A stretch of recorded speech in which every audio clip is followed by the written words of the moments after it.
তুমি কি কখনো ভেবে দেখেছ কেন বছরের ৩৬৫ দিনের মধ্যে এই একটি রাতকেই মহাশিবরাত্রি বলা হয়? কেন এই রাতে সারা বিশ্বের আধ্যাত্মিক সাধকেরা মেরুদণ্ড সোজা করে জেগে বসে থাকে? এটা কি কেবলই এক পৌরাণিক উৎসব, নাকি এর পেছনে লুকিয়ে আছে মহাজাগতিক কোনো গোপন বিজ্ঞান? আজ আমি তোমাকে কোনো প্রচলিত গল্পের কথা বলবো না, বরং তোমাকে নিয়ে যাব তন্ত্রের সেই অন্ধকার ও রহস্যময় গভীরে, যেখানে স্বয়ং মহাকাল অপেক্ষা করছেন তোমার জন্য। কল্পনা করো এক গভীর অন্ধকার রাত, যেখানে বাইরের জগৎ স্তব্ধ, কিন্তু তোমার ভেতরে এক প্রচণ্ড শক্তির সঞ্চার ঘটছে।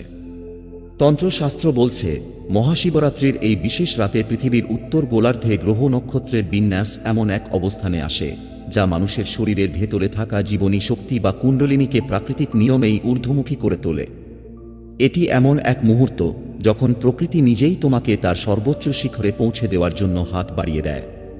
কিন্তু দুঃখের বিষয় হল, সঠিক পদ্ধতি না জানার কারণে আমরা এই মহাজাগতিক সুযোগকে কেবল পূজা পার্বণেই সীমাবদ্ধ করে ফেলি। আজ আমি তোমাকে সেই গোপন চাবিকাঠির কথা বলবো, যা ব্যবহার করে তুমি তোমার সীমাবদ্ধ অস্তিত্বকে ভেঙে মহাদেবের সেই অনন্ত শূন্যতার সাথে একীভূত হতে পারো। আজ উন্মোচিত হবে শিবের সেই তান্ত্রিক রহস্য, যা তোমাকে কেবল ভক্ত নয়, স্বয়ং শিব হওয়ার পথে নিয়ে যাবে। তৈরি হয়ে যাও সেই পরম শূন্যতার মুখোমুখি হতে।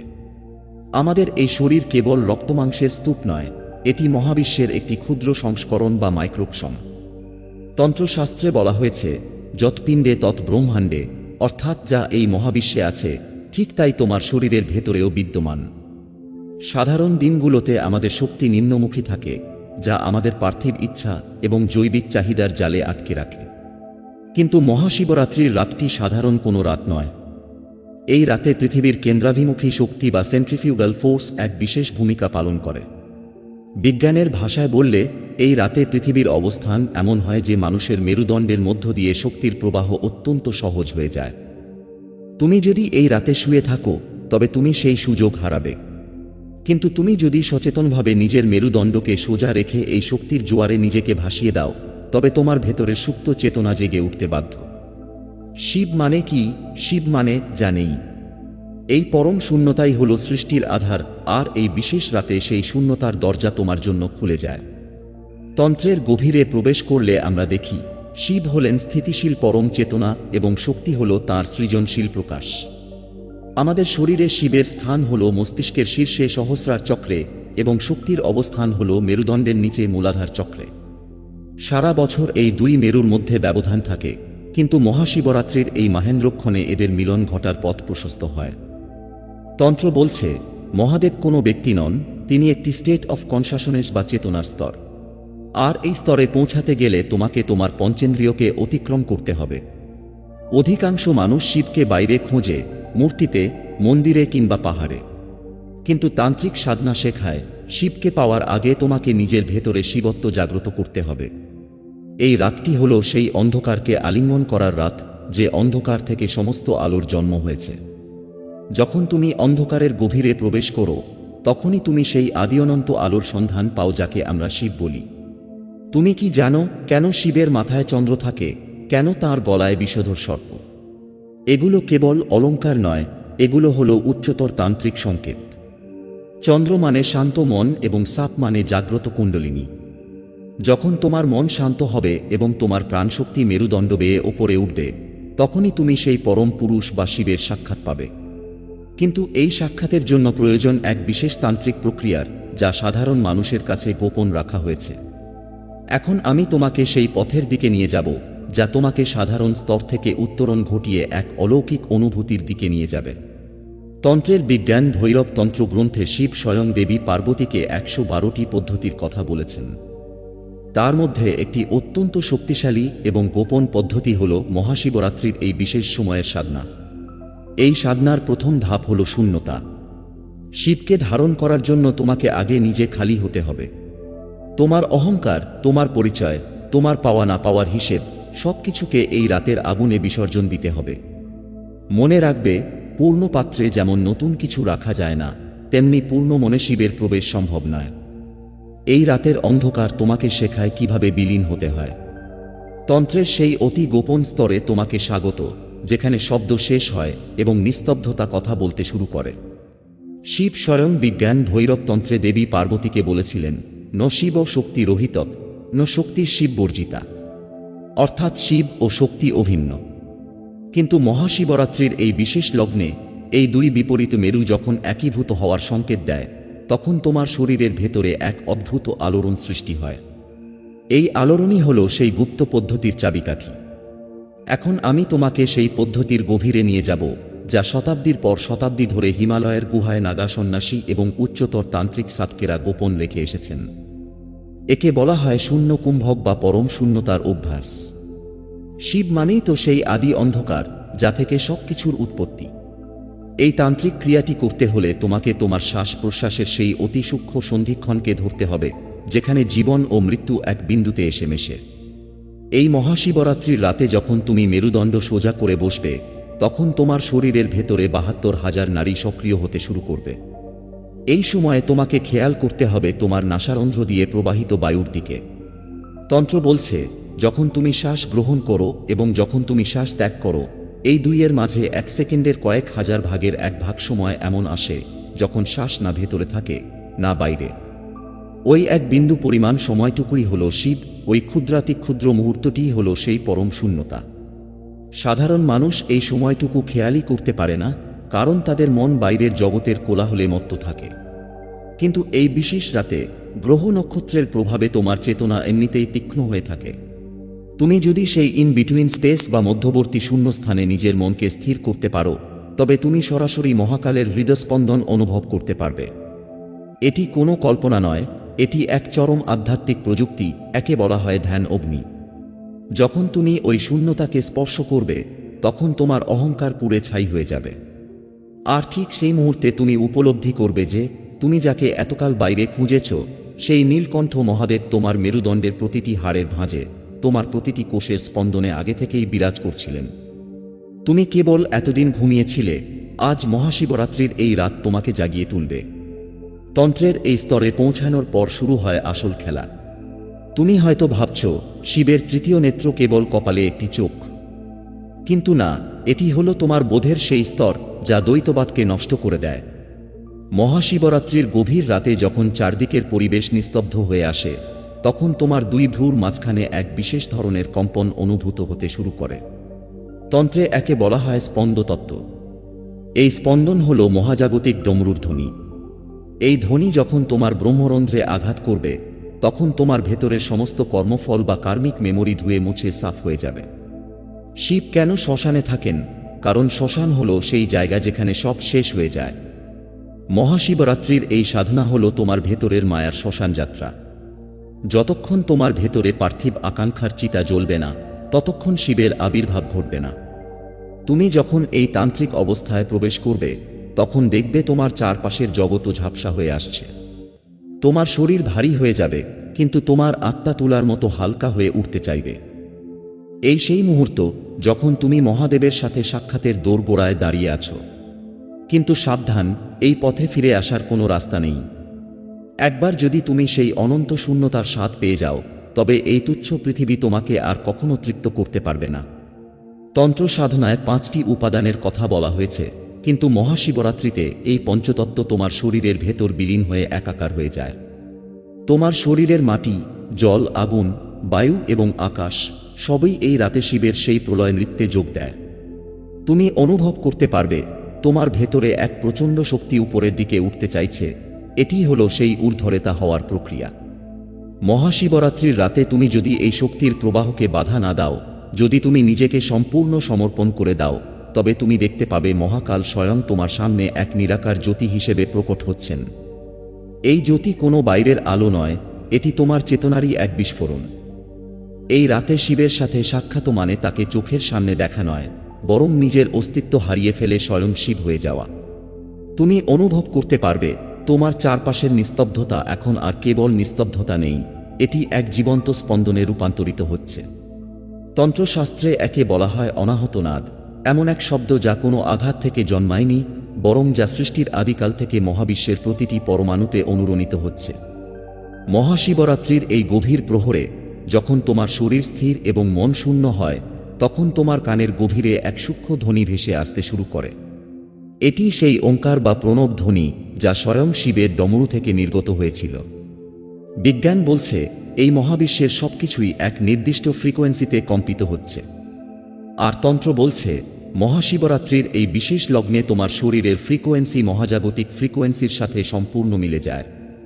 এই মুহূর্তে তুমি যদি সচেতনভাবে ওম ধ্বনিকে তোমার মেরুদণ্ডের তলদেশ থেকে ব্রহ্মতালু পর্যন্ত চালিত করতে পারো, তবে তোমার শরীরের ডিএনএ স্তরে এক আমূল পরিবর্তন ঘটতে শুরু করবে। এটি কেবল একটি শব্দ নয়, এটি একটি সাউন্ড ইঞ্জিনিয়ারিং যা তোমার ভেতরে থাকা কয়েক হাজার জন্মের সুপ্ত সংস্কারকে মুহূর্তের মধ্যে ভস্মীভূত করে দিতে পারে। তন্ত্রের এই স্তরে তোমাকে আমি এক অতি গোপন মুদ্রার কথা বলবো, যা শিবের অত্যন্ত প্রিয় শাম্ভবী মুদ্রা। মহাশিবরাত্রির রাতে যখন তুমি এই মুদ্রা ধারণ করো, তখন তোমার বাইরের চোখ দুটি খোলা থাকলেও দৃষ্টি থাকে অন্তরের গভীরে। তোমার চোখের মণি দুটি যখন স্থির হয়ে আজ্ঞাচক্রে বা তৃতীয় নেত্রে নিবদ্ধ হয়, তখন তোমার মনের সমস্ত চঞ্চলতা এক নিমেষে স্তব্ধ হয়ে যায়। এই অবস্থায় তোমার শরীর আর মাটির সাথে লেগে থাকে না, তুমি অনুভব করবে এক অদ্ভুত মাধ্যাকর্ষণহীনতা। তন্ত্রমতে এই রাত হল সেই সময় যখন মহাদেব স্বয়ং বিষপান করে নীলকণ্ঠ হয়েছিলেন। তোমার ভেতরের বিষ অর্থাৎ তোমার কাম, ক্রোধ, মোহ, ঘৃণা এবং ভয় সবই এই রাতে তোমার কণ্ঠনালীতে এসে জমা হয়। শাম্ভবী মুদ্রার প্রভাবে এই বিষ আর তোমার চেতনার ক্ষতি করতে পারে না, বরং তা অমৃতে রূপান্তরিত হয়। এই প্রক্রিয়ায় তোমার জীবনী শক্তি বা প্রাণ যখন সুষুম্না নাড়ি দিয়ে ওপরের দিকে উঠতে শুরু করে, তখন তোমার প্রতিটি চক্র বা এনার্জি সেন্টার পাপড়ির মতো ফুটতে শুরু করে। তুমি বুঝতে পারবে তুমি কেবল এই দেহের খাঁচায় বন্দী কোনো সাধারণ প্রাণী নও, তুমি হলে সেই অখণ্ড চৈতন্যের এক অবিচ্ছেদ্য অংশ। তুমি কি জানো কেন শিবকে মহাকাল বলা হয়? কারণ তিনি সময়ের অতীত। সাধারণ অবস্থায় আমরা সময়ের জালে বন্দী, অতীতের অনুশোচনা আর ভবিষ্যতের দুশ্চিন্তা আমাদের বর্তমানকে গিলে খায়। কিন্তু মহাশিবরাত্রির এই বিশেষ মুহূর্তে এক আশ্চর্য ঘটনা ঘটে। তন্ত্রের ভাষায় একে বলা হয় কাল বিসর্জন। যখন তুমি গভীর ধ্যানে শিবের সেই পরম শূন্যতাকে স্পর্শ করো, তখন তোমার কাছে সময়ের অস্তিত্ব হারিয়ে যায়। এক মুহূর্ত তোমার কাছে অনন্ত মনে হতে পারে, আবার পুরো রাত এক পলকের মতো কেটে যেতে পারে। এই সময়হীনতাই হল শিবের সাথে সাক্ষাতের প্রধান লক্ষণ। যখন সময় থেমে যায়, তখনই মহাকাল প্রকট হন। এই রাতে তোমার ভেতরে থাকা জৈবিক ঘড়ি বা বায়োলজিক্যাল ক্লক রিসেট হয়ে যায়। প্রাচীন যোগীরা এই কৌশল জানতেন বলেই তারা বছরের পর বছর বার্ধক্যকে জয় করে যৌবন ধরে রাখতে পারতেন। কারণ এই রাতে তুমি ব্রহ্মাণ্ডের সেই আদি উৎসের সাথে রিচার্জ হয়ে যাও, যে উৎস কখনো ফুরিয়ে যায় না। অনেকেই নমঃ শিবায় মন্ত্রটি জপ করেন, কিন্তু মহাশিবরাত্রির রাতে এর প্রয়োগ পদ্ধতি সম্পূর্ণ আলাদা। এই 5টি অক্ষর ন, মু, শি বা অয় প্রতিনিধিত্ব করে পঞ্চভূতকে। ন হল পৃথিবী বা তোমার দেহ, মু হল জল বা তোমার আবেগ, শি হল অগ্নি বা তোমার তপস্যা, বা হল বায়ু বা তোমার প্রাণ, অয় হল আকাশ বা তোমার চেতনা। তন্ত্র বলছে এই রাতে জপ করার সময় তোমাকে এই 5টি উপাদানকে একের পর এক লয় করতে হবে। অর্থাৎ পৃথিবীকে জলে, জলকে অগ্নিতে, অগ্নিকে বায়ুতে এবং বায়ুকে আকাশে বিলীন করতে হবে। শেষে যখন কেবল আকাশ বা শূন্যতা অবশিষ্ট থাকবে, তখনই তুমি সেই শব্দের অতীত স্তরে পৌঁছাবে যেখানে স্বয়ং মহাদেব আসীন। এই স্তরে পৌঁছে গেলে মন্ত্র আর জপ করতে হয় না, মন্ত্র নিজেই তোমাকে জপ করতে শুরু করে। একে বলা হয় অজপা জপ। তোমার প্রতিটি নিঃশ্বাস তখন এক একটি শিবধ্বনিতে রূপান্তরিত হয়। তুমি এখন সেই সন্ধিক্ষণে দাঁড়িয়ে আছো যেখানে সাধারণ মানুষের সীমানা শেষ হয় এবং অতীন্দ্রিয় জগতের প্রবেশদ্বার উন্মুক্ত হয়। মহাশিবরাত্রির এই গভীর প্রহরে যখন চারপাশের আকাশ এক অদ্ভুত মায়াবী অন্ধকারে ছেয়ে যায়, তখন তোমার ভেতরের শক্তি আর স্থির থাকতে পারে না। তন্ত্রশাস্ত্রে একে বলা হয় কুলকুণ্ডলিনী, যা তোমার মেরুদণ্ডের মূলে 3.5 প্যাঁচ দিয়ে ঘুমিয়ে থাকা এক অনন্ত সর্পিল শক্তি। এতক্ষণের প্রাণায়াম, ওঙ্কার ধ্বনি এবং শূন্যতার অভ্যাস তোমার সেই সুপ্ত শক্তিকে উত্তপ্ত করে তুলবে। এই রাতে পৃথিবী নিজেই তোমাকে এক ঊর্ধ্বমুখী টান দেবে। তুমি অনুভব করতে পারবে তোমার মেরুদণ্ডের নিচ থেকে এক প্রচণ্ড বৈদ্যুতিক প্রবাহ ধীরে ধীরে ওপরের দিকে উঠে আসছে। এটিই হলো সেই তান্ত্রিক মুহূর্ত যার জন্য যোগীরা হাজার বছর অপেক্ষা করেন। যখন এই শক্তি তোমার হৃদয়ের অনাহত চক্র ভেদ করে কণ্ঠের বিশুদ্ধ চক্র পেরিয়ে 2 ভ্রুর মাঝখানে এসে পৌঁছায়, তখন তোমার শরীরের তাপমাত্রা এক অদ্ভুত স্তরে চলে যায়। এই মিলনই হলো স্বয়ং শিব ও শক্তির মিলন। তোমার ভেতরে থাকা পুরুষ সত্তা চেতনা এবং প্রকৃতি সত্তা শক্তি যখন এক হয়ে যায়, তখন সেখানে আর কোনো তুমি অবশিষ্ট থাকো না, সেখানে কেবল থাকে এক অনন্ত প্রসন্নতা। তন্ত্রের এক অতি গোপন তথ্য হল আমাদের মস্তিষ্কের ভেতরে থাকা সোমচক্র। বলা হয়, মহাশিবরাত্রির রাতে যখন সাধকের শক্তি মস্তিষ্কের শীর্ষে সহস্রার চক্রে গিয়ে পৌঁছায়, তখন সেখান থেকে এক বিশেষ ধরনের তরল বা সুধা খরিত হয়। একেই প্রাচীন উপনিষদে এবং তন্ত্রে অমৃত বলা হয়েছে। এই অমৃত যখন তোমার সারা শরীরে ছড়িয়ে পড়ে, তখন তোমার কোষগুলো পুনর্জীবিত হতে শুরু করে। তন্ত্রের সাধকেরা এই পদ্ধতি জানতেন বলেই তারা মৃত্যুকে জয় করতে পারতেন। এই রাতে যদি তুমি স্থির হয়ে সেই ঊর্ধ্বমুখী শক্তিকে ধরে রাখতে পারো, তবে তোমার মস্তিষ্ক এমন এক কেমিক্যাল নিঃসরণ করে যা তোমাকে জাগতিক দুঃখ কষ্টের ঊর্ধ্বে নিয়ে যায়। তোমার ভয় চলে যায়, তোমার আসক্তি মিটে যায় এবং তুমি এক পরম আনন্দের সাগরে ডুবে যাও। এই আনন্দ কোনো বাহ্যিক বিষয় থেকে আসে না, এটি তোমার নিজের ভেতরের শিবাংশ থেকে উৎসারিত হয়। তুমি তখন বুঝতে পারবে, শিব কোনো আকাশচারী দেবতা নন, তিনি তোমার অস্তিত্বের সেই সর্বোচ্চ ভার্সন যা এতদিন আবর্জনার নিচে ঢাকা পড়েছিল। মহাশিবরাত্রির এই রাতকে কেন কালরাত্রির সাথে তুলনা করা হয়? কারণ এই রাতে তোমাকে নিজের অন্ধকারের মুখোমুখি হতে হয়। তন্ত্র শেখায় যে যতক্ষণ না তুমি নিজের ভেতরে থাকা অসুরকে চিনতে পারছ, ততক্ষণ তুমি তোমার ভেতরের দেবত্বকে জাগাতে পারবে না। এই রাতে তোমার মনের গভীর কোণে লুকিয়ে থাকা সমস্ত কাম, ক্রোধ, লোভ এবং ভয় আয়নার মতো তোমার সামনে প্রকট হয়।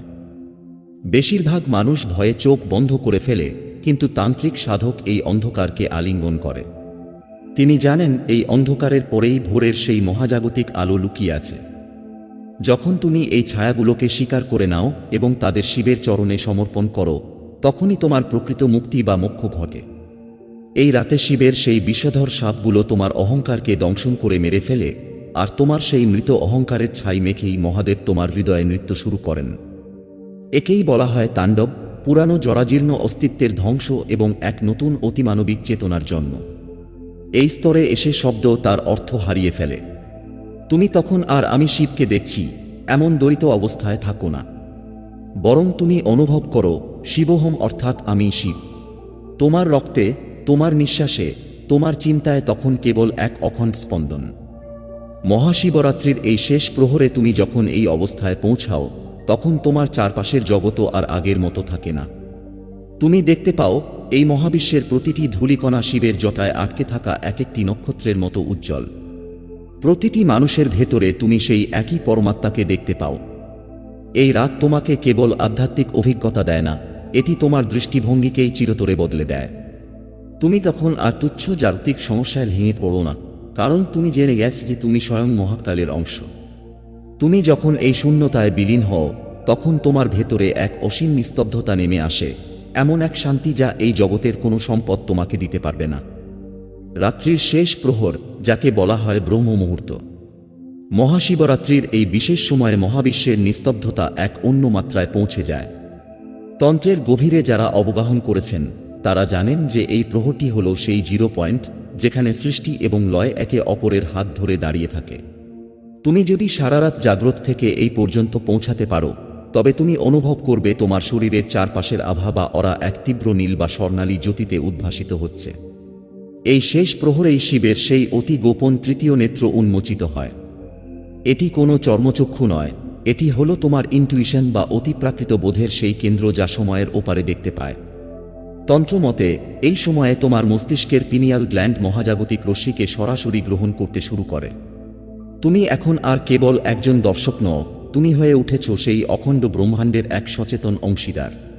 তোমার ভেতরের সমস্ত ভয়, সমস্ত দ্বিধা এই ব্রহ্ম মুহূর্তের পবিত্র অগ্নিতে ভস্মীভূত হয়ে যাচ্ছে। তুমি জানো মহাশিবরাত্রির আসল মাহাত্ম্য কেবল এই এক রাতের সাধনায় নয়।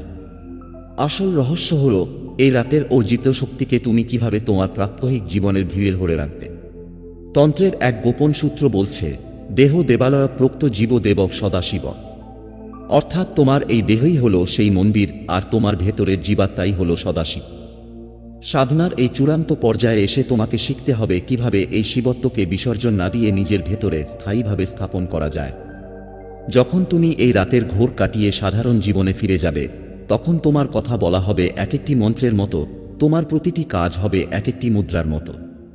তুমি যখন অন্য কারো চোখের দিকে তাকাবে তখন তুমি তার বাইরের আবরণ নয়, বরং তার ভেতরের সেই একই শিব তত্ত্বকে দেখতে পাবে। এই অভিন্নতাই হল মহাশিবরাত্রির পরম প্রাপ্তি। যে সাধক এই গভীর সত্যকে উপলব্ধি করে, তার জন্য আর কোনো শত্রু থাকে না, কোনো অভাব থাকে না, কারণ সে নিজেই তখন আনন্দের উৎস হয়ে ওঠে। এই স্তরে পৌঁছানোর পর তোমার শ্বাস প্রশ্বাস অত্যন্ত ধীর এবং ছন্দময় হয়ে যায়, একে বলা হয় কেবলা কুম্ভক। তোমার ভেতরে আর কোনো দ্বন্দ্ব নেই, তুমি অনুভব করো যে আকাশ তোমার মাথার ওপর নয়, বরং তোমার ভেতরেই বিরাজমান। তন্ত্রের ভৈরব অবস্থা মানেই হল সেই অবস্থা যেখানে ভয় দূর হয়ে রব বা মহাজাগতিক ধ্বনি জেগে ওঠে।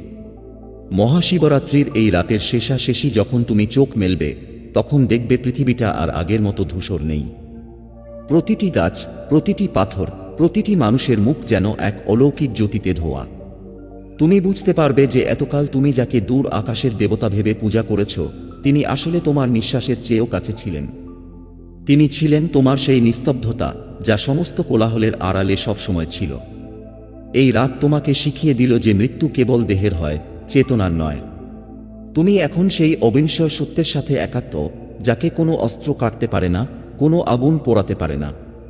তন্ত্রের শিখরে একটি কথা লেখা আছে, শূন্যমেব শিব, অর্থাৎ শিবই হল সেই শূন্যতা যা সবকিছু ধারণ করে আছে।